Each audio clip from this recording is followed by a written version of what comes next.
All right, so came across this exclusive. Zampella confirms the next Battlefield will use modern settings. First concept art revealed. So for those who don't know, Vincent Zampella, uh, Vince Zampella, Vincent Zampella is in charge of Respawn. I don't know if West is still there because usually when it comes to Zampella, West is always involved as well. Let me look and see if West is still with Respawn. But they put EA at the Battlefield 2042 failed horribly.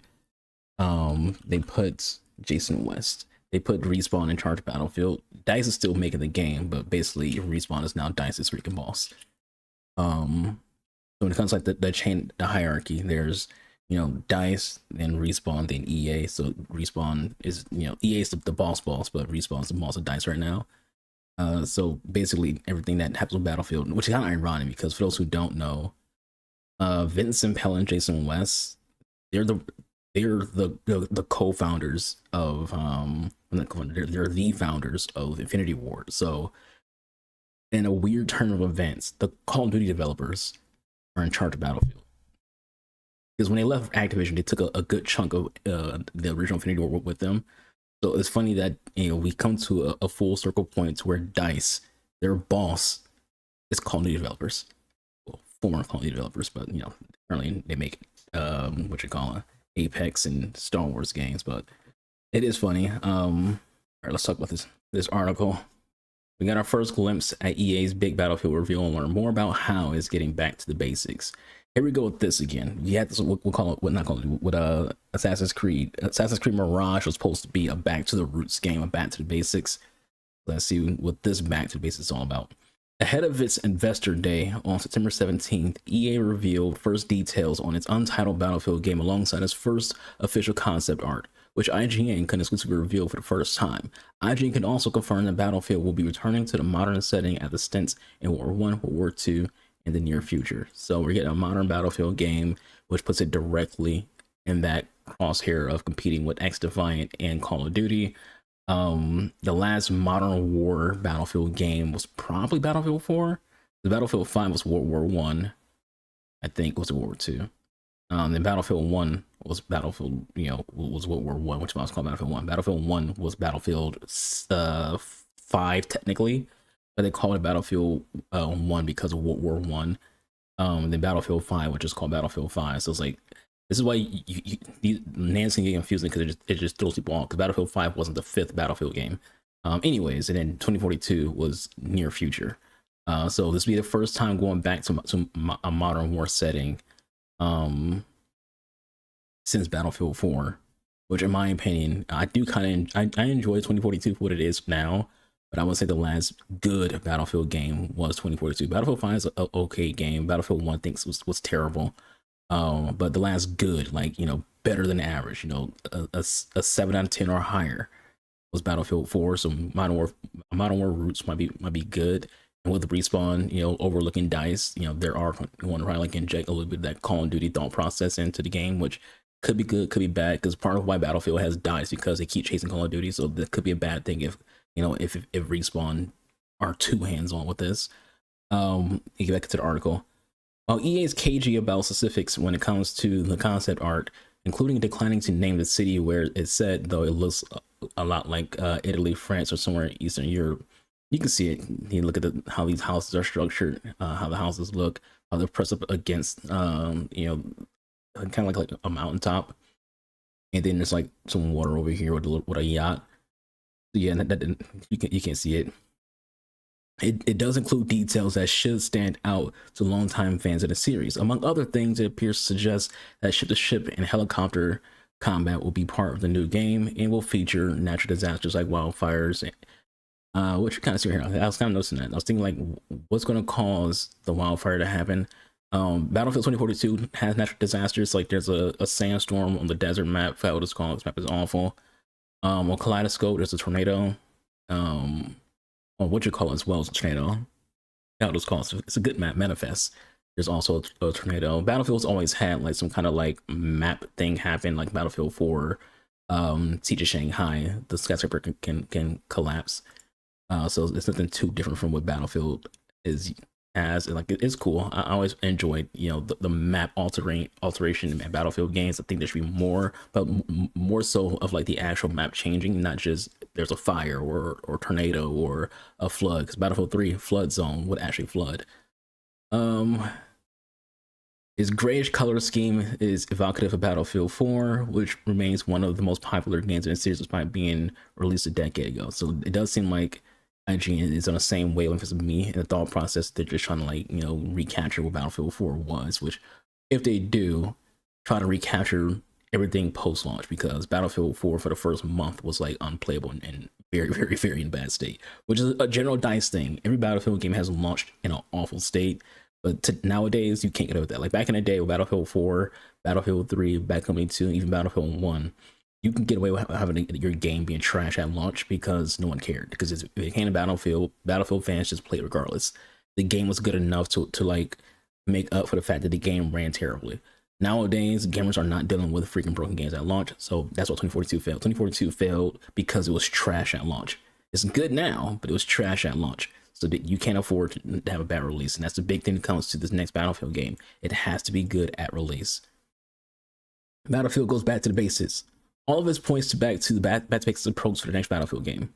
Instead, indeed, head of Respawn and Group GM for EA Studios organization, Vince Zampella, is quick to shout out Battlefield 3 and Battlefield 4. The story writes itself. Is writing itself at what their goal is. They're just trying to go back to Battlefield 3 and Battlefield 4, which, isn't necessarily the best idea from the standpoint of what fans want. Battlefield fans, including myself, have been asking for one game in particular pretty much since Battlefield 4. Bad Company 3. Every single time. Bad Company 3, Bad Company 3, Bad Company 3. And we keep getting excuses. DICE had an excuse for it, so making a Bad Company 3 game will be hard when it comes to making a story and getting the setting down.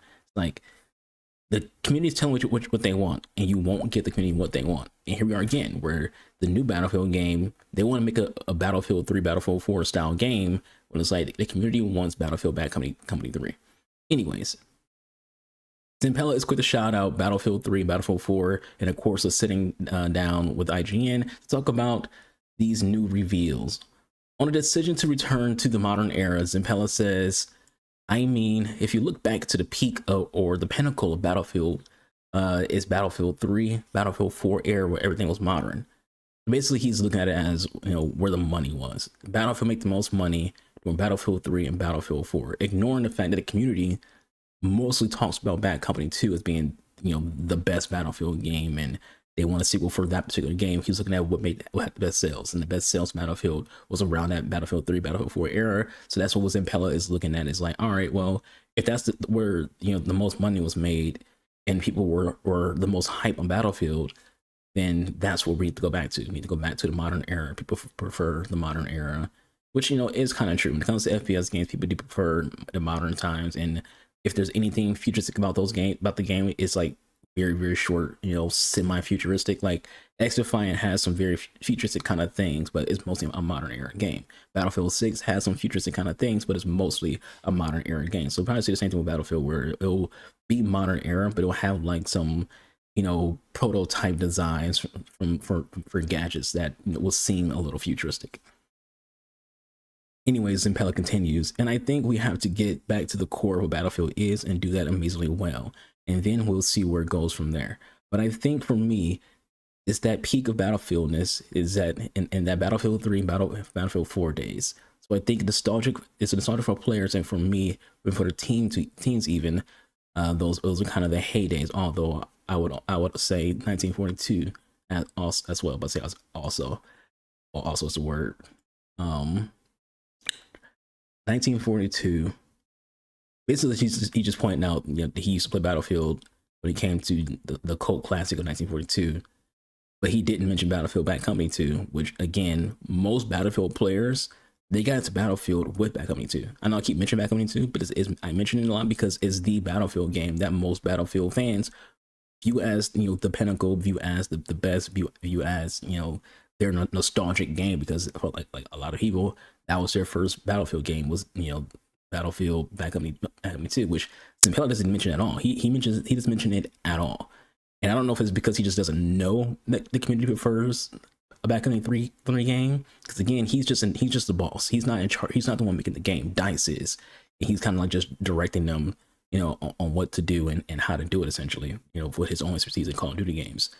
I don't know. I feel like he's kind of like, I don't know. It could be intentional. They could be intentionally not naming Battlefield Backcountry 2 because they don't want to invoke the name and get people talking about Backcountry 2 and again, and then requesting a Backcountry 3.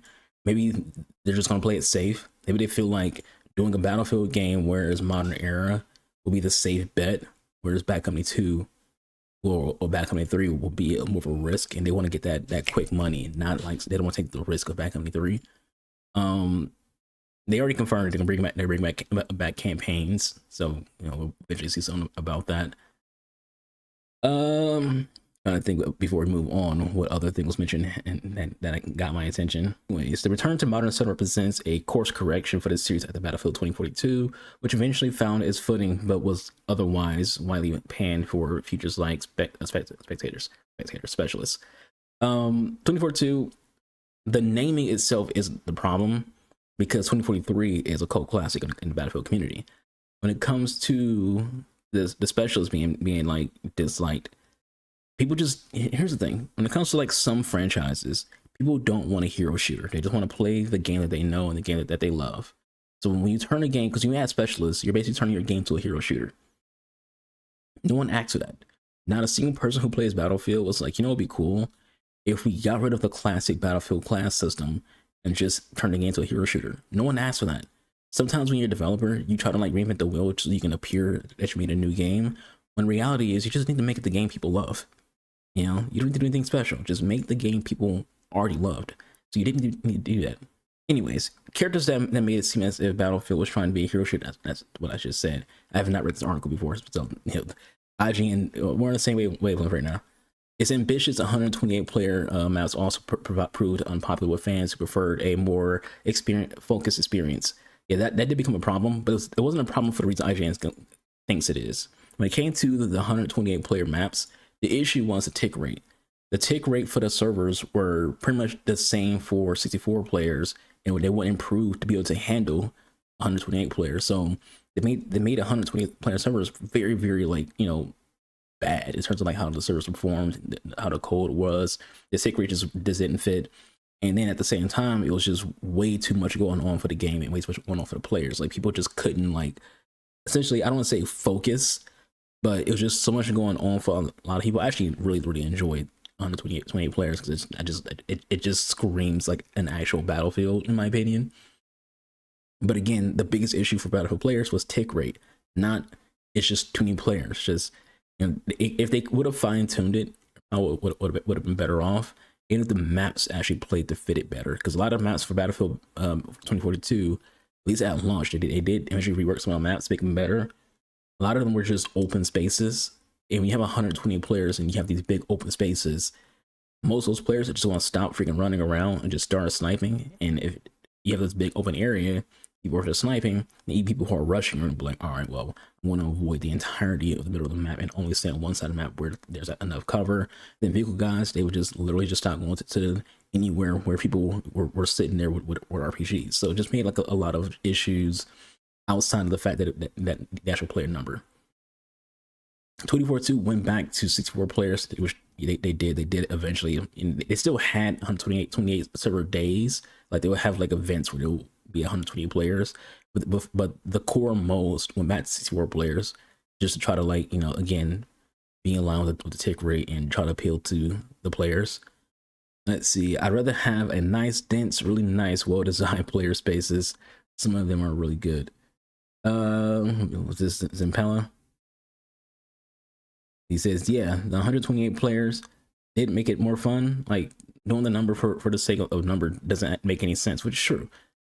Having a high number just because doesn't make sense. It has to be a reason behind it, a goal behind it, and you have to be building around it. You can't just have a high player count, a high player game just because. Like it sounds cool in theory, but you have to execute it. And again, I think for the most part, it came to 128 players. The issue just wasn't properly executed. Anyways, we are testing everything around what's the most fun. So like you said, the maps, once they get it to a certain scale, become different. It's a different play space, and I think you have to design around that. That's kind of what I was saying. So we are designing something that is more akin to previous battlefields, Zampella says. I'd rather have a nice, dense, really nice, well-designed play spaces. Some of them are really good. I can't wait for you to see some of them. Then show it. Show, don't tell. Show, don't tell. Don't sit here and tell us you can't wait for to see it and show us. You know, showing any, like, yeah, it's gonna, the game might be like 4 years away or 3 years away, but you know, showing concepts will at least get the player base, you know, thinking about Battlefield and talk about Battlefield. Because you know, if you show us these concepts, we can actually give feedback and be like, all right, we see where we're going with this, we like it, or I'm not sure how I feel about this. Yes, especially out of things this time around. So I wasn't there for 2042. I don't know what the rationale was, but for me, it's like the team tried something, was trying to do something new. That's what I'm saying. Like, they didn't need to do it. They just want to be different. They want to try something new and see what happens. And the thing is, you can do something new, but it has to make sense for your game. Battlefield's not a hero shooter. You can't just turn Battlefield into a hero shooter. That's not how it works. Even like if Halo decides to be a hero shooter, like imagine you stop playing the Spartans, you start playing this like Spartan classes or something like that, where it's like, you know, let's say you have Spartan 2s for your heavies, and you have Spartan 3s who are more like your flex and your fraggers, and you have your regular Spartan 2s who are more, I don't know, what kind of hero would you want them to be? Like it can be like, you be your DPS who's not entirely like squishy. And you have like freaking ODSTs or your healers. It's like, no one would want to play that. That sounds fucking awful. That sounds like a terrible idea to turn Halo into a hero shooter. Same thing as Battlefield. Battlefield class system was classic. It was one of the big draws to people to play Battlefield. So you remove that, you remove a big thing that makes people want to play the game to begin with. Anyways, you have to applaud that effort. Basically, you gotta applaud the effort of them trying something new. Not everybody liked it, but you gotta try things. It didn't work, it didn't fit, specialists will not be coming back. So classes are kind of, you know, at the core Battlefield. No shit. I'm sure DICE knows that too. They just feel like, hey, people will buy the game if they have something new when it comes to, like, you know, specialists. Like, no, just be Battlefield. At the end of the day, if you just be who you are, people will want to play your game. If Halo is just Halo, you will play Halo. If Call of Duty is just Call of Duty, you will play Call of Duty. If you try to change your formula, change what your game is, you might grab some new players, but you'll lose your core audience because that's not what they play the game for. Anyways, he says classes are the core of Battlefield, and we're going back to that. He's careful to stress that Battlefield 2042 wasn't a failure of a game despite not doing as well as hoped. I mean, the player count, you know, did pick up after they fixed a lot of stuff, and you know, they have the data that's the thing about developers. They have data. They have all the data that they need to like back up anything they have to say. So if he says the game's not a failure, then that means he has the data to suggest that the game, for the most part, succeeded when it comes to hitting certain behind the scenes metrics. Maybe not monetarily, but it hit metrics that they feel like could be categorized as not being a failure. He notes that the development team really spent a lot of time learning how to adapt it and getting things back. Still, he says EA doesn't want to repeat of the experience that it had with 2042. We want it to be as good out the gate. You know, if you want to be good out the gate, you gotta do something that Battlefield games have never done before. Be good out the gate. No Battlefield game has released without issues. So if you want to get out the gate, it has to be the first Battlefield game to launch without issues. It adds up to what one might call classic Battlefield, but bigger. Big enough that it merits the effort of 4 separate studios in DICE, Motive, Ripple Effect, and Criterion. Ridgeland Games was really part of this development before being shuttered after founder Marcus Leto departed. EA CEO Andrew Wilson, ill. Fuck that dude. He's going to leave the company. Claims is one of the most ambitious projects in EA's history. Look, the issue that I can see happening here is there's too many chefs in the kitchen. Yeah, you have DICE, Motive, Ripple Effect, and Criterion. That's 1, 2, 3, 4 developers working on one game. Too many chefs in the kitchen trying to cook. It could be a problem. It could be a massive problem. Now, DICE is the main developer. Likely they're gonna be working on the multiplayer. They probably have like Criterion doing the campaign, and then Ripple Effect and Motive are probably gonna be doing like a lot of the polishing and back end stuff, and basically offering support to Criterion and Dice on what they're doing. Which in that way, could be good. But again, if it's more than just what I just said, could be an issue of too many chefs in the kitchen.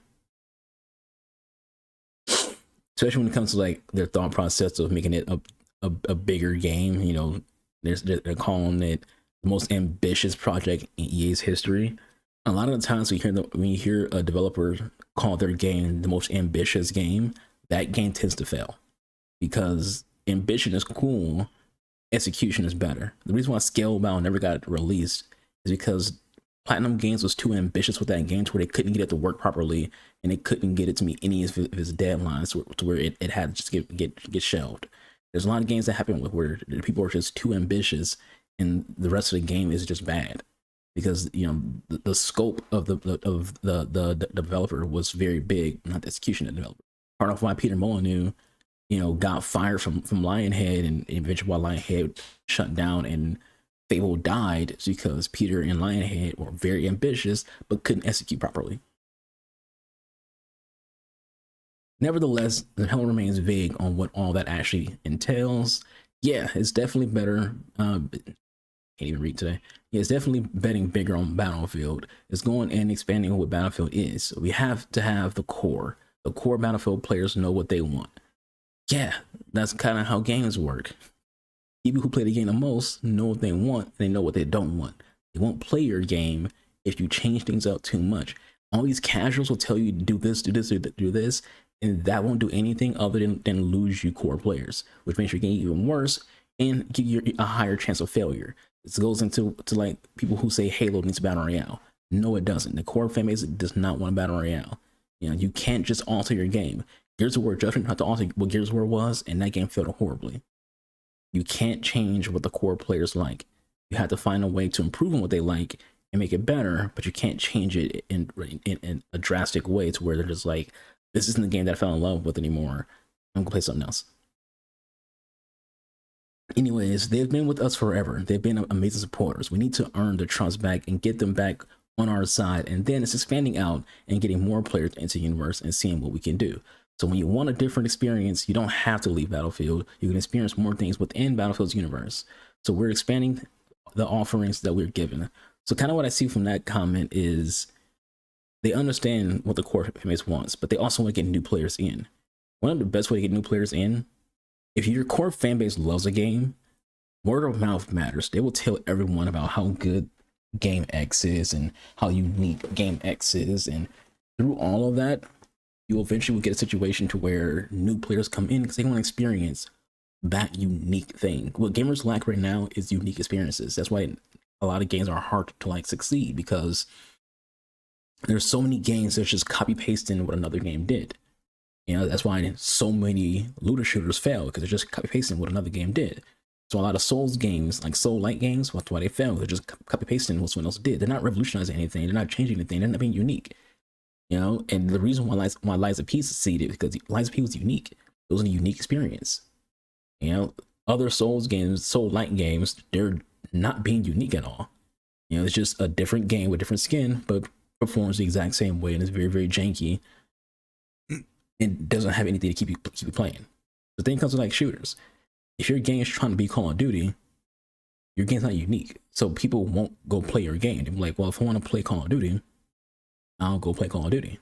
Same thing comes with like CSGO. If a game copies what CSGO is, and people are like, well, I want to play your game if I already play CSGO. Why would I play your game if I already play Valorant? You have to be unique. What makes Valorant different from CSGO is its uniqueness, the way the characters look, the art design, things like that. Your game has to be unique and stick to that uniqueness for people to play it. New players will come and they'll stick around because your game is different from other games. When I first got into Battlefield, part of why I started playing Battlefield 2042, part of why I started playing Battlefield Bad Company 2 was because it was different from Call of Duty. Call of Duty was just a very easy game. And I wanted a challenge, and Battlefield was a bigger challenge. It had vehicles, and it had bullet drop off for sniper rifles. There's just so many things about Battlefield that just made it a more skill requiring game and a different unique experience in Call of Duty. So I went to it for that. That's why I also play Halo. That's why I play Gears of War. I play every shooter because they're unique. Nowadays, I don't play different shooters because they're all the same. All right, the road ahead. In the meantime, Activision Blizzard is planning to release Call of Duty Black Ops 6, Battlefield's traditional competitor. Battlefield has stumbled, Call of Duty has largely continued to thrive. It begs the question, will Battlefield ever outsell Call of Duty? Well, that question is why Battlefield is in the situation that's in now. Battlefield chasing Call of Duty has killed Battlefield. When Battlefield was at its peak, at coming to Battlefield 3, Battlefield 4, it was kind of being its own thing. And yes, they wanted to compete with Call of Duty, but DICE was still doing its own thing. But when they started to like focus on Call of Duty, the game started getting progressively worse and worse and worse. I said this before, when you chase the ghost, you're going to fail because you can't compete with that ghost. You can't surpass that ghost. Even the analogy I used in another stream was sports. If you have the greatest of all time athlete, let's say Michael Jordan, you have someone like LeBron James. It doesn't matter what LeBron James do, he's chasing Jordan. He's chasing a ghost. For a lot of people, he'll never be past Jordan at all. It doesn't matter what he does. He can win the next 6 championships. So a lot of people's opinions, he's not better than Jordan. He has to surpass Jordan because of X, Y, and Z. Same thing comes here when it comes to video games. If you have a franchise that's just always been successful, always been one of the top 5 selling games every single year, you're chasing a ghost. Your best way to succeed is to be a different option. And you can't be a different option if you're the same game. You have to be a different option and a better option and just go from there. So Zampella says, if you look at the best Battlefields have outsold some Call of Duties and the other way around, back and forth. Have there? The best Battlefields have outsold some Call of Duties. Best Battlefield games are Battlefield 3 and Battlefield 4. I wonder what metric is he using, because he could be using a metric where he's saying Battlefield 3, Battlefield 4 has outsold like Advanced Warfare, or like some older Call of Duty games, because I don't know if that's like an entirely a true statement. Let's do some Google searching. Again, even if I prove him wrong in the situation, he could be right in a different way of, you know, context and, you know, what's his metric of being outsold. So he could be using like different numbers than what I'm thinking of. All right, so Battlefield 3 sold 5 million units. Modern Warfare 3 sold 6.5 million units in the first 24 hours. That's the first 24 hours. I'm not seeing a full metric though on like total. Either way, the first 24 hours of NW3 outsold Battlefield 5 in its first week. Not Battlefield 5, Battlefield 3's first week. In its first week, Battlefield 5 sold 5 million copies. The first 24 hours of NW3, they sold 6.5 million. Again, I have to ask that question. What metric is he thinking of? Let's check Battlefield 4 and Call of Duty 2020. Battlefield. That was 2013. What Call of Duty was 2013? 2013.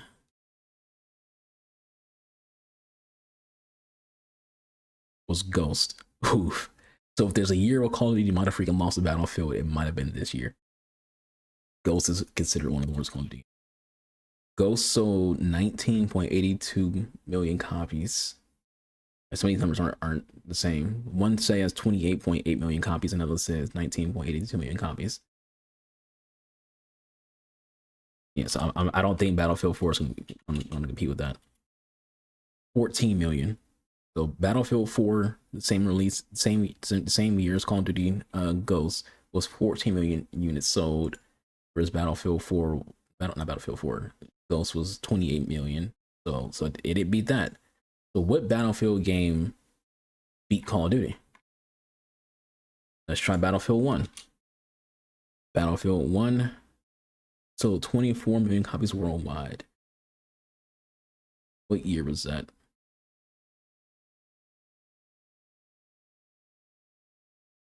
This might be the one. 2016. 2016 was Infinite Warfare. This is the year. This is the year Battlefield beat Call of Duty. because Battlefield 1 sold 24 million copies worldwide. So worldwide it sold 13.6 million. So yeah, so this is the 2016 Battlefield 1 and Infinite Warfare is the year where Battlefield beat Call of Duty. So that will be the year where Zampella is correct. He says he said Battlefields though, which implies more than one, but I doubt any other Battlefield game. The last game to check would be Battlefield 5. Battlefield 5 did 15 million. That was Black Ops 4. Black Ops 4 did 14 million. And remember, Battlefield, no, the number I said before was wrong. Battlefield 5 did not do 50 million. Battlefield 5 did 7 million.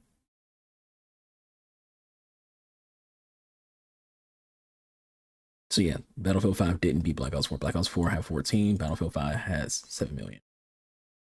And we all know 2042 did not do well. So there's only one Battlefield game that actually sold better than the Call of Duty game, and that was Infinite Warfare, failing to beat Battlefield 1.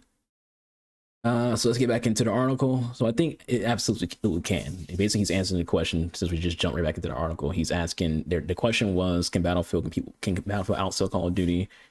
Zampella said Battlefield has beaten Call of Duty before, which again, that was Battlefield 1 versus Call of Duty Infinite Warfare. That's the only recent Battlefield game that has beat up a Call of Duty game. So he's saying that he thinks it can.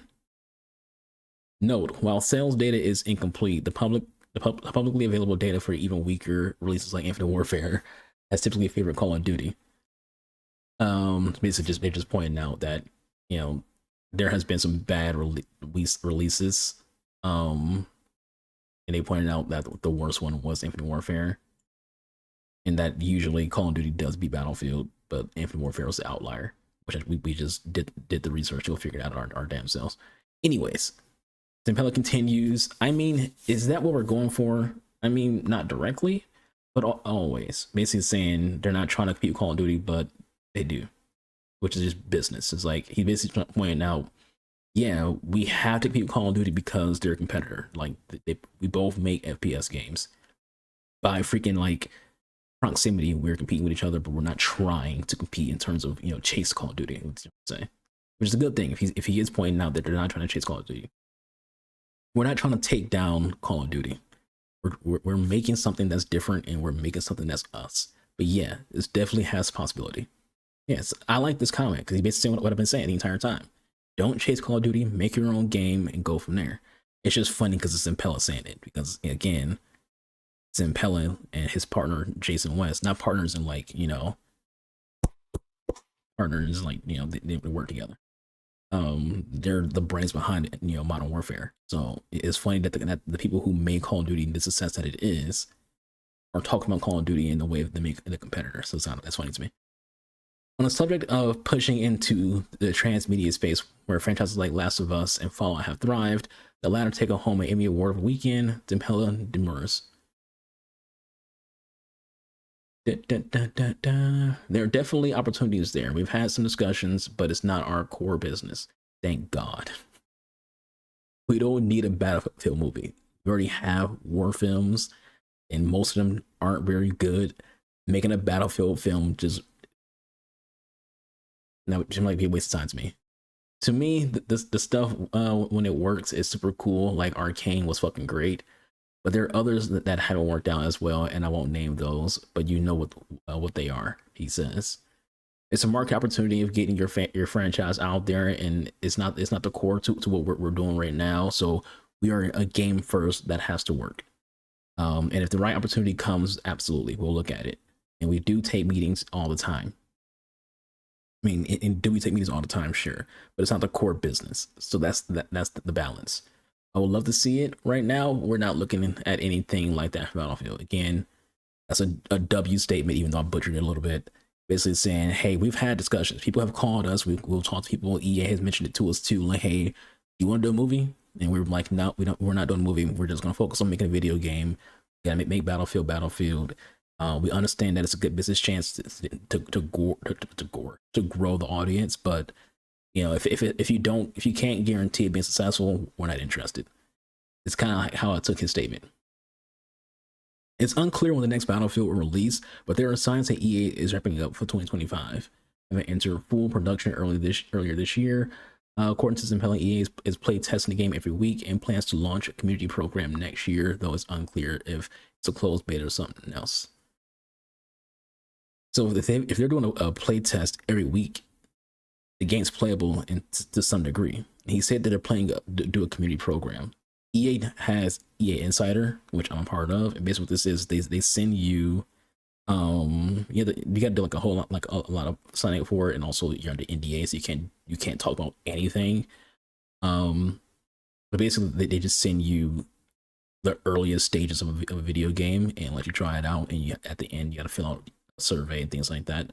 That's how like I've done a few of those, even for games I have no interest in. Like I did it for the new Skate game that got announced. I did one for that, and I'm like really into Skate. So I'd imagine that's what they're referring to here when it comes to a community program next year. So 2025, if you're an EA Insider, you might get a shot at playing a pre-alpha version of Battlefield. Zampella also says, I think we're in a really good place. Is it challenging? Of course, but it wouldn't be but it wouldn't be fun if it wasn't. English and first language. Jesus Christ. We have a program that we're going to announce next year around getting more community in, because that's kind of the core of what we have to do. Get the community back on our side, get that trust back, he says. He's saying all the right things. These are all political statements when it comes to, like, you know, PR and making sure you say the right things so you don't make people lose interest. He's saying the right things to like, if you're a Battlefield fan, you're like, all right, I like this, I like this, I like this. I think we're in a really good place. Is it challenging? Of course, but it wouldn't be fun if it wasn't. Whenever Battlefield eventually releases, it will be a big test for the series, which has a lot to prove to fans after close to a decade since it last really has successful entry. It'll be entering an unsettled console landscape with Sony announcing the PS5 Pro last week, and rumors of the next-gen Xbox, and Nintendo's expect to announce the Switch 2 soon. When it comes to Xbox, there's actually like no information when it comes to Xbox coming out with anything new. There's belief that they may do a handheld. If it comes to like a next-gen console, they probably won't announce that until around the same time a PS6 gets announced, because they're gonna use Sony as a litmus test to figure out what they should do in the future. Zampella is broadly taking a we'll see approach to both the PS5 Pro and unannounced Switch 2, though he has some kind words for Nintendo in particular. To which he says, I mean, since the Switch 2 isn't announced, it doesn't exist. This is not announced, it doesn't exist. It exists. Chances are he's already used Switch 2. When I say that, he probably has used the dev kit. When it comes to new consoles, dev kits of that console go out to the big studios so they can actually get, you know, used to the architecture and things like that. So Zampella, if he's going to play any games on Nintendo, he's probably already played the Switch 2's dev kit. But you know, for a public statement, you know, because again, NDAs, he's just saying it hasn't been announced, so it doesn't exist. Basically, like, if they ain't said anything about it, it ain't there yet. Anyways, I can't really comment on that, but I will say absolutely Nintendo, along with Microsoft and Sony, are great partners for us. Are important to us on our business at EA. At Respawn, we love to see it, Zampella says. We don't have anything to announce, but is there a world? Sure. We love them as partners. They've been great to us. I love the Switch. One way to or another, EA is betting huge amount of time, money, and manpower on the idea that multiplayer shooter space is ready for a shakeup. As for whether that bet will pay off, it sounds like we'll know sooner rather than later. Obviously. Obviously. It's, again, like I said before, it's a show, don't tell situation. You got a show, don't tell. Freaking like drink from freaking glass, but it's a fucking straw. How much you get excited for like anything that Zampella said when, you know, there's nothing that we never able to like look at and be like, okay, you know, we're seeing greatness for the future of Battlefield. He said some good things, but we need to see. It's one thing to hear people say good things, but you want to see it. You want to see the action. You know what I'm saying? Actions speak louder than words. We had to see the game, not just, you know, hear about all these plans, because, you know, the plans can just be lies.